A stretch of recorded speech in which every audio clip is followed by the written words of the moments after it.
Welcome to the Womanhood podcast. I'm your host, Shannon, somatic and energetic integration specialist for women, founder of Somatic Body and creatress of the SomaCycle method and the Feminine Harmony program.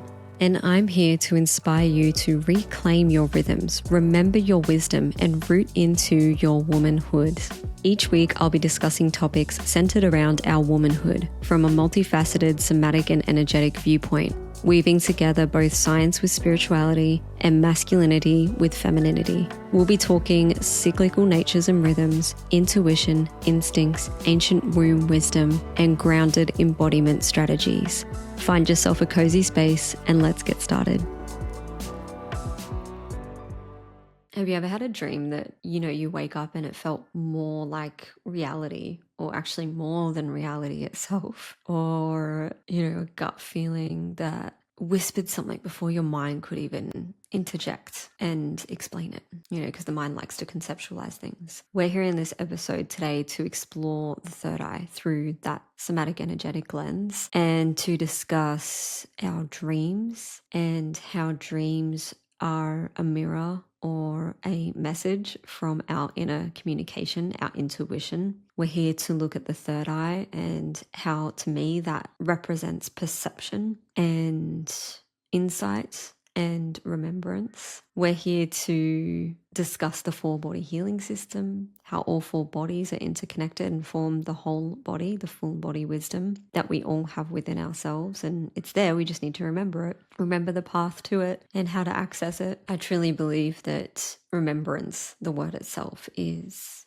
a very powerful word, because remembrance brings in and speaks to that beauty of the fact that we are not here to climb our way to the top and become someone better than other people, or, put our faith in a mentor or someone else and pedestal them as though they are above us. I believe that the word remembrance is all about reminding us of our own sovereignty and the fact that we have that within ourselves to be able to remember an ability, a gift, a capability to do anything we want, really, when we set our heart, mind, soul, and body to something we really want to achieve. We can do it. And it's really just about remembering the fact that we can do it and remembering our way to doing it. I don't believe we are completely new souls and that we have to learn from scratch.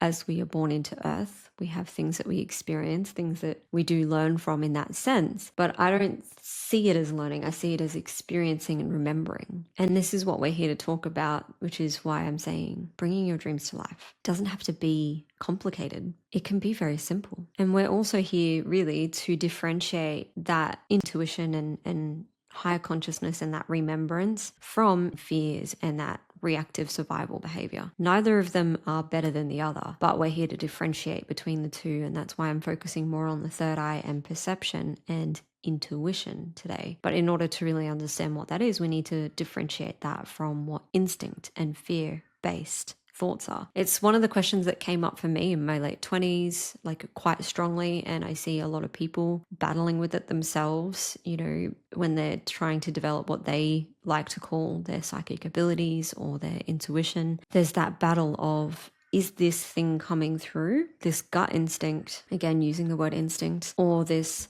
higher message, intuition, whatever you want to name it. Is this actually an intuitive message for me to learn from, or is it coming from a fear, a survival instinct? And do I act from the place of intuition, or do I act from the place of instinct? So we're going to go into that a little bit as well. But first I want to start with third eye. A lot of people hear third eye chakra, third eye activation, and they imagine psychic powers, predicting the future, and, supernatural experiences. And perhaps that's a relationship you've come to form with the third eye chakra itself, or third eye activation, you name it. But perhaps it's more simple than that. And this is where I'm going to circle back to remembrance. Perhaps it's far more simple than, saying we have to have psychic powers, and that in order to activate the third eye is to develop our psychic powers or our supernatural abilities, our gifts. With many spiritual traditions, the third eye is associated with intuition, higher wisdom, symbolism, imagination, awareness, like higher awareness, the higher self. But to me, as I mentioned before, it's more about perception and remembering things. And I'll get into what I mean by that. But my energy clearings masterclass and my energy clearings compendium, it goes through the whole chakra system, not just the third eye, and speaks to the energy body, the aspect of ourselves that is connected to intuition and spirit and higher consciousness. You know, our connection it stems far further than just the physical body and the physical realm. And when we start to look at that, we're looking at remembering those parts of ourselves, whether we are emotionally and soulfully attached to a religion, a certain cultural belief of what we think, or even a scientific belief of what we think the soul is, what we think our essence is outside of the physical, biological, anatomical body. We think of these things, you know, soul, higher intuition, higher consciousness, the things beyond the physicality. But when it comes to the third eye chakra itself, what I've come to experience is the third eye is not just about those things. It's also about our perception of the world and therefore our perception of those things. And I came to find in the spiritual community this view that in order to be, you know, on the path of enlightenment is to be above those who aren't, or above those who are further down the path behind me. And to me, this creates a divide. It creates a divide in a community that's supposed to be interconnected, that's supposed to be all about the collective connection with others. And this is where I'm bringing it back to perception and remembrance. I think I believe and I feel and I know for myself, we all have the capacity to tap into our intuition, to tap into our instincts, to utilize them. It doesn't make us any smaller than those people who have been working on the third eye and their perception and their intuition and their high consciousness. It doesn't make us any smaller than those people who've been doing it for years. So the third eye to me is less about, you know, predicting the future and making ourselves appear bigger or far more superior to other people because we feel like we're more tapped in. And it's more about deepening your relationship with yourself, deepening your connection with that energy body, the soul, the essence, which is a very personal, very subjective journey. It's not something that can be taught 100% because it has to be a lived experience for each individual. And so that's why I bring the third eye back to perception, back to remembering what it is that we know it's there. We know how to find it. We just need to give ourselves the space and the permission to allow ourselves to find the way back. Because if we start putting our faith in someone else, such as a mentor, or, you know, an example of this is like going on social media and looking at someone who does weekly astrology report or monthly astrology reports or psychic readings or energy clear. Not that it's bad to receive any of those things, but it's when we start to put our whole faith into what those people are saying because we don't trust our own way for ourselves. So we start to become codependent and enmeshed in what other people are telling us to do rather than finding our own way back and remembering for ourselves. And so this episode, I'm really going to be speaking to reclaiming your sovereignty through the third, reclaiming what your deepest dreams and desires and what it is that you feel you want to be most connected to and you want to develop further in the future, further in this lifetime. And how we can do that without losing ourselves to the faith we put in someone else. How can we find our own faith within ourselves and our own journey when it comes to the third eye, our perception, our intuition, our instinct? How can we learn to trust that and develop that relationship with ourselves?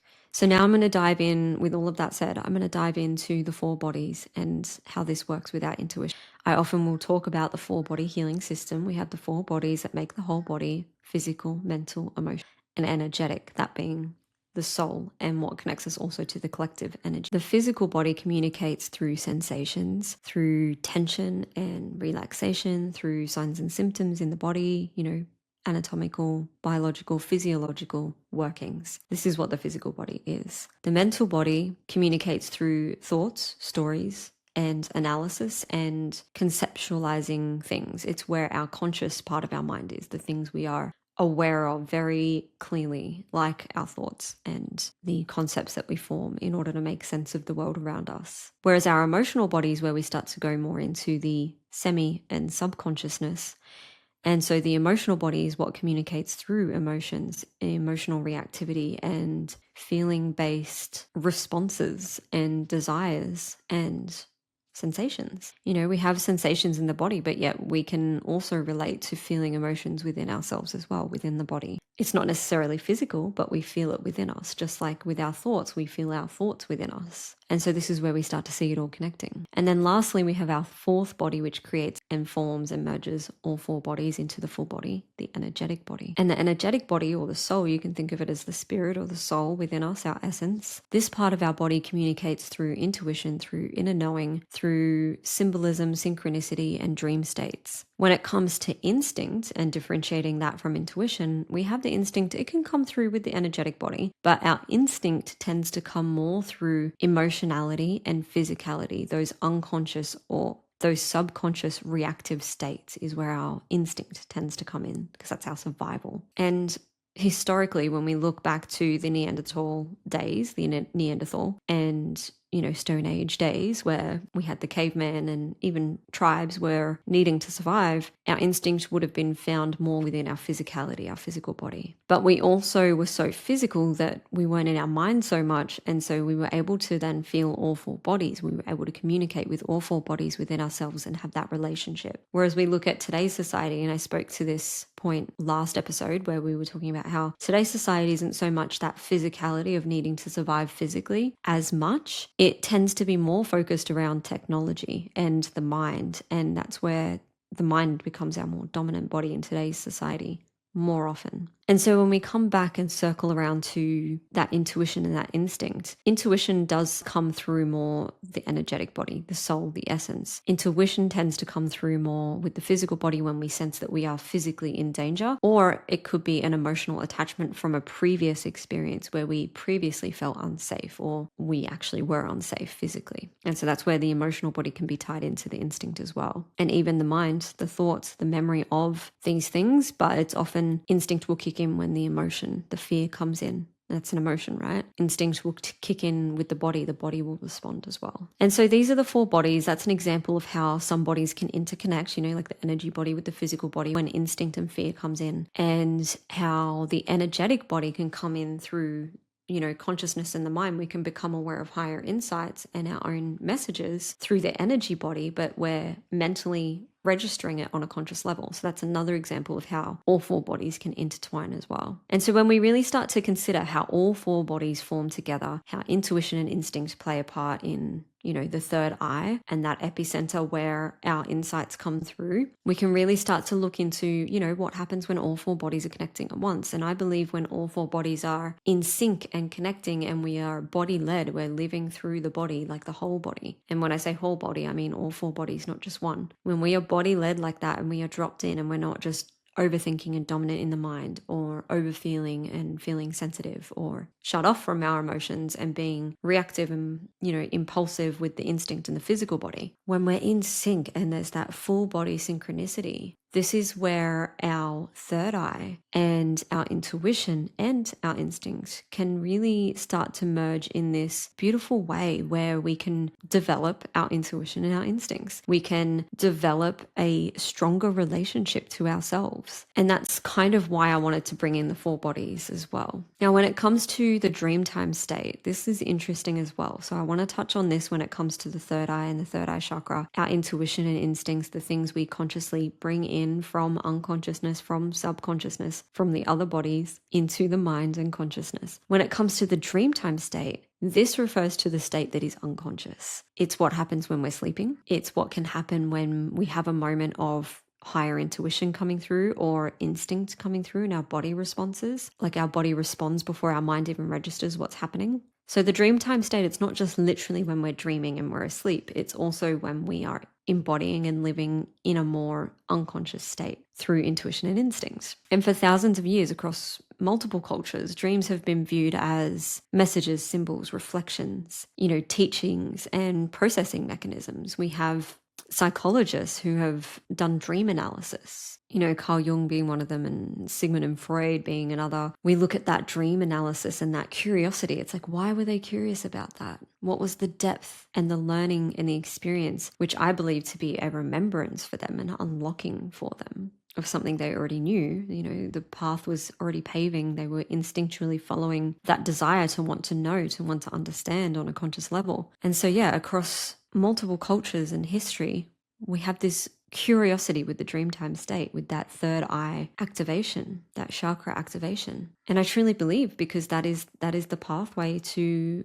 growing a deeper relationship with ourselves. Our energetic body, if we think of the 4 bodies as layered, we could think of our physical body as the most superficial. It's one that we can physically touch, so it's far more literal, and it's something that we can really conceptualize on a conscious level. And so that's our most outer layer. And then when we go deeper, we have the mental body, which is where we can kind of wax and wane, or go in and out of conscious states into semi and subconscious and unconscious states. And so the mind and the mental body, the next body, we've got the physical body, the mental body is that next inner layer, which starts to form the metaphysical aspects of our body. And then a deeper layer of the metaphysical aspects, physical being physical, so it's not metaphysical. The deeper layer next being emotional, which is that semi-conscious to unconscious. And then the most deepest being our soul, our thing we can't rationalize or conceptualize or explain. Yet we all want to, in some way, grow to understand it. And this is why, and when I say we all want to, I just mean collectively those of us who are drawn to. You wouldn't be listening to this podcast if you weren't interested, or at least curious. And so when we look at that curiosity, we have to think, where is that coming from? We have to trust that intuition and follow it. And this is the biggest part about that sovereignty and that agency and the beauty of the third eye and our intuition and our instincts. We're following that desire to remember and to gain this is where perception comes into it, a new perception, to expand our views to something that was less confined to what it was prior. And this is the beauty in expanding and learning and experiencing new things. And I truly believe that it's not literally learning. We are actually remembering things that we have been called to get curious about and expand on in this lifetime. And so the Dreamtime state being one of those things we often are curious about, that unconscious state. You have a dream that feels so, so real, and then you wake up thinking, why did that happen? Why does that happen? And sometimes I've had this experience, and I know friends have, you wake up feeling as though it really happened, even though logically and consciously, because your mind tries to make sense of it, it didn't literally happen. But then you question, is there some kind of parallel universe where my soul is trying to give me a message here? And my intuition, my third eye, is activated here, and it's got a message for me. How can we interpret that dream and relate it to our reality? What's the message? And that's where that beautiful curiosity within ourselves and developing that relationship to trust ourselves, to trust what comes through, whether it's dream recollection or, an intuition and an inner knowing, or an instinct, that gut instinct that comes through in our day-to-days. That Dreamtime state is really the gateway to having this really deep inner knowing, because it really is the deeper layer. That Dreamtime state, that unconsciousness, is where it's what exists within the energetic body. And the gateway to accessing that Dreamtime state is the third eye chakra when we look at the system. And so you can kind of see how it all circles around now when we start to unpack. I know it feels like I've gone left, right, center, everywhere, but I've kind of expanded the view on this episode so you can see the big picture and how it all kind of connects and intertwines. And those of you who've been listening for a while will know this, but I like to look at the whole big picture. I don't like to just go tunnel vision and look at one way. I think, again, it's beautiful to be able to expand and look at a lot of different things and to be open and curious. The curious mind is so fun and so beautiful, because we can really open up to the potential of anything. When we have that closed-mindedness, it just feels so restricted even thinking about it, because I used to be like that. I know what that felt like. I used to be very stubborn, and every now and then I'll catch myself in that mode. I'll catch myself arcing up, or they're wrong, I'm right. But it rarely happens now, and I feel like it's because it's so hard to unremember that feeling of curiosity and open-mindedness, and the fact that two people can be right about a certain situation. It's not, there's not always just one answer, and that one answer is right. It's that we're all here living an experience collectively, yes, but also as an individual with our own essence. And we're here to remember in our own unique ways. And so we can expand our experiences and learn from mentors. But it's, again, I'm coming back to sovereignty. It's not about putting our full faith into what others have taught us. It's about using that as expanding and then taking what resonates and leaving the rest. And how do we do that? And how do we know that though? That's the question, right? And so this is where I circle back to intuition and instinct. How do we know what we feel is right for us and what we should take on and what we shouldn't? This was a big journey that I moved through, especially during my Saturn return, my late 20s, because I was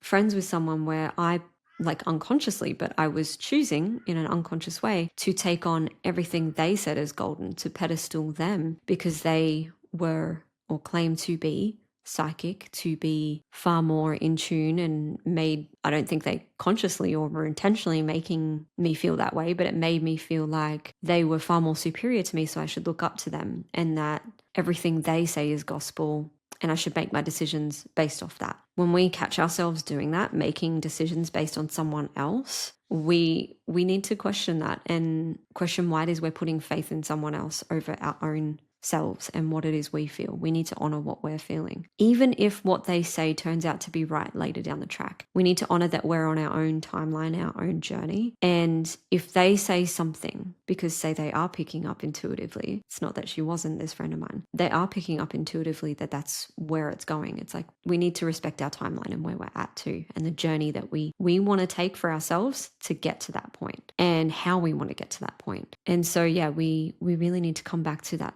third eye in that way, at what's our perception, honoring our perception, what is our intuition and our instinct. And so yeah, many women struggle to know, is this intuition or is this instinct coming through? Is this anxiety or fear coming through, or is this truly something I should be honoring and listening to? And even if it is anxiety or fear coming through, should I be listening to that, or is it enabling me to stay stuck in this, situation or state? And so we start to question ourselves. And I don't think questioning ourselves is the thing that's wrong. I think it's that we don't listen to ourselves. That's what I feel where the issue is. If we start to question ourselves, that's a good thing. If we start to question the world around us, that's a good thing. If we start to question our relationships, that's a healthy thing too. We need to be able to stop and consider and think critically for ourselves. And I'm just going to share for you what I believe. This is where the answer comes in. What I believe intuition feels like.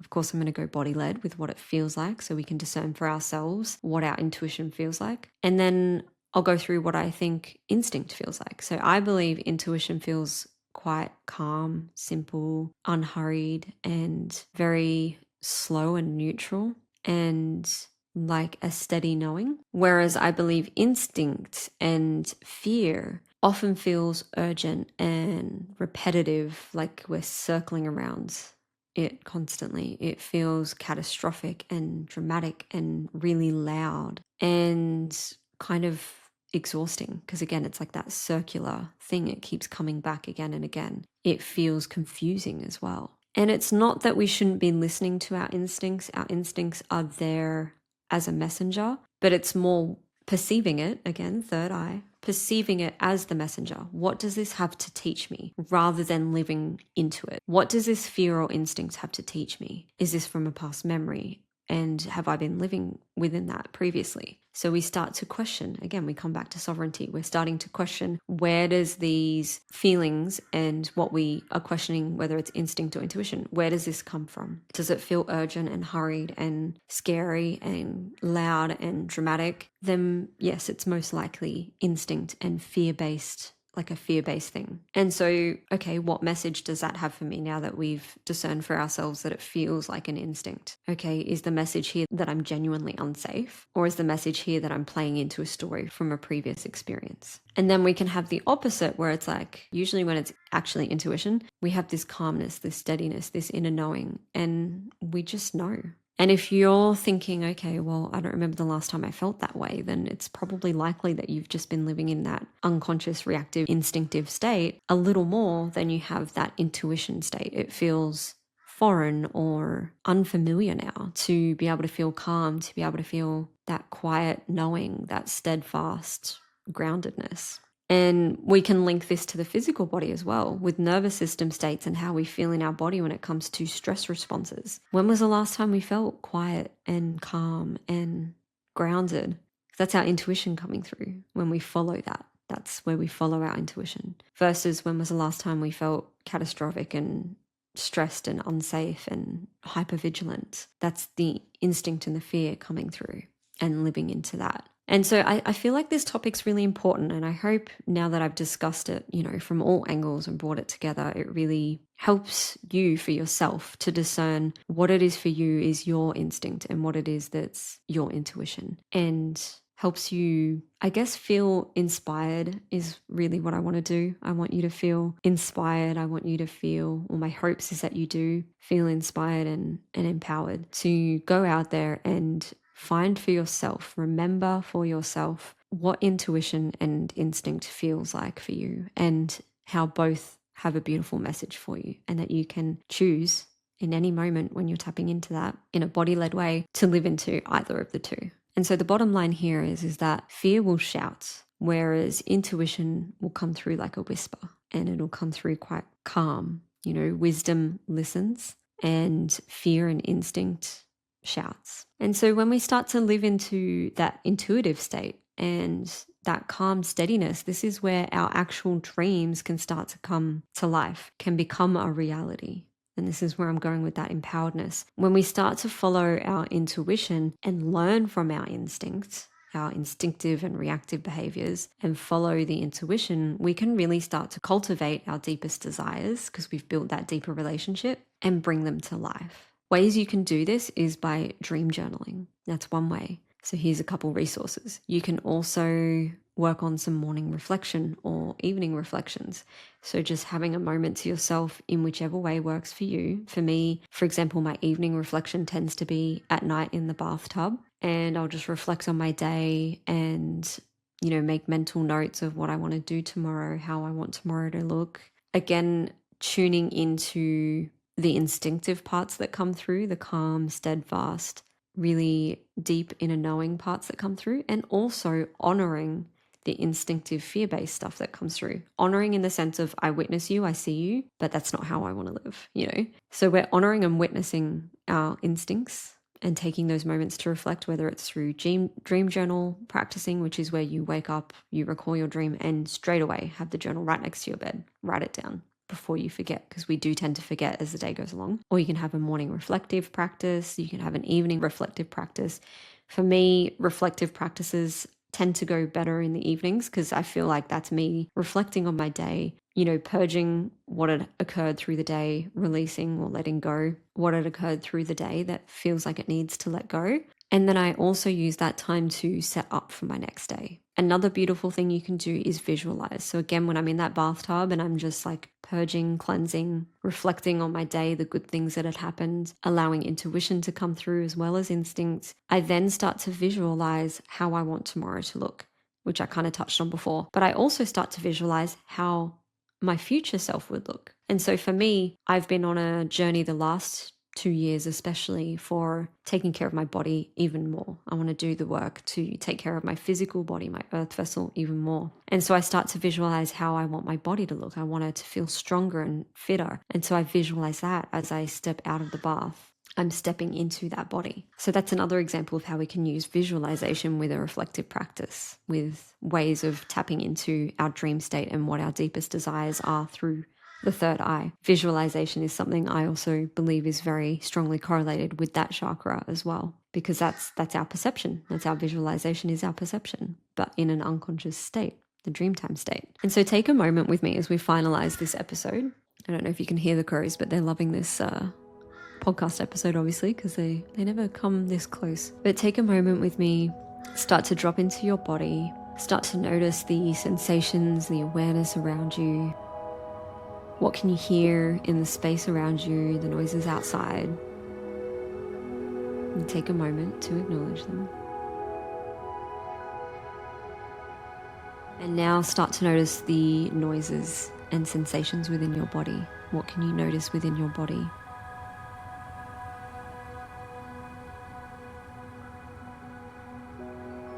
Take a moment for that to fully land.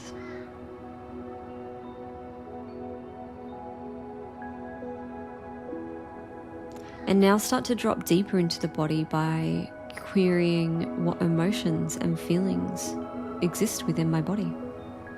Just trust what comes up. It might be a quiet whisper. It might be quite loud, because with the emotional body we can have instinct and fears come through as well as intuition. So just trusting what comes through, what emotional sensations are coming through my body right now, and honor the shifts as they come and go.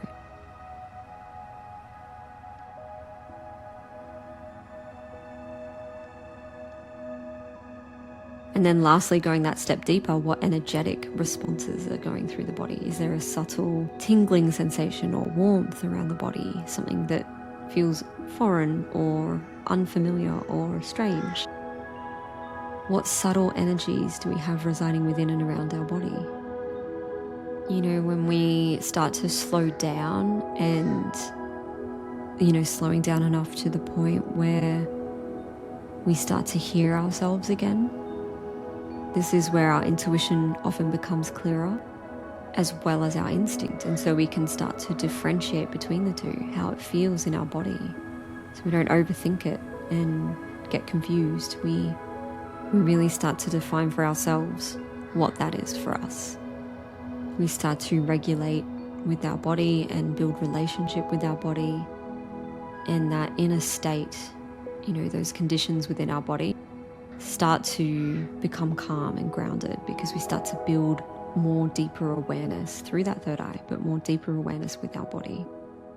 This is also a reason why, just slowly coming out of that practice, why I've called my business Somatic Body, because somatic means body and then body means body. It doesn't make much sense. But when we break down the word somatic, we look at the word soma, which is the minor chakra above the third eye, between the crown and third eye. And soma also represents that connection between the mind and the physical body. So it's that connection between all four bodies, the physicality and the metaphysical bodies, those deeper layers. And so a few more mini reflections as you're coming out of that mini practice. I like to always end with some somatic queries.